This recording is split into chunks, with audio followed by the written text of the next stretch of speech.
గురుభే నమః. జై గురుదత్త. మా ఛానల్ చూసిన ప్రేక్షకులకు అందరికీ ధన్యవాదాలండి. మా ఛానల్ ఎవరైనా మొదటిసారి చూస్తుంటే సబ్స్క్రైబ్ చేసి లైక్ కొట్టి గంట సింబల్. నేను డిస్ప్లే మీద చూపించేది ఇలా వచ్చేసి వశీకరణం పూజ గురించి అమ్మ. వశీకరణం పూజ అంటే మీరు ఎలాంటి సమస్యలతోటి ఇబ్బంది పడుతున్నా, మీకు ఎవరైనా చేతబడి చేసి ఉన్నా, మీకు ఎలాంటి బిజినెస్లో సరిగా నడవకుండా ఉన్నా, మీకు బయట ఎవరైనా ఎడిపోయి ఉండి కలవలేకపోతున్నా, వాళ్ళకి వశీకరణం పూజ చేసినట్టయితే మీకు కేవలం 7 రోజుల నుంచి 25 రోజుల్లో మీకు కలవడం అనేది జరుగుతుంది.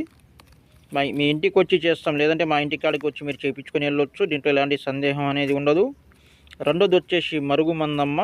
ఈ మరుగుమందు ఎవరికి పెట్టాలంటే, భార్యాభర్తలకి గొడవలు ఉంటే, అత్త కోడల మధ్యలో గొడవలు ఉంటే, మీ పిల్లలు మీ మాట అయినకుండా ఉంటే, లవర్స్లో ఎవరైనా ఎడిపోయి ఉన్నా, మీ అన్నతమ్ముల మధ్యలో గొడవలు వస్తున్న వాళ్ళకి పెట్టినట్టయితే కేవలం 24 గంటల నుంచి 7 రోజులు మీ వశం కావడం అనేది జరుగుతుంది. ఈ మందు వల్ల ఎలాంటి సైడ్ ఎఫెక్టు, ప్రాణహాని అనేది ఉండదు. ఈ మందు కొన్న తర్వాత మీరు పెట్టే విధానాన్ని ఖచ్చితంగా తెలియలేదనుకో 1-10 సార్లు ఫోన్ చేయండి. మేము చెప్పిన ప్రకారం పెట్టినట్టయితే మీకు సక్సెస్ఫుల్గా 100%గా రిజల్ట్ రావడం అనేది జరుగుతుంది.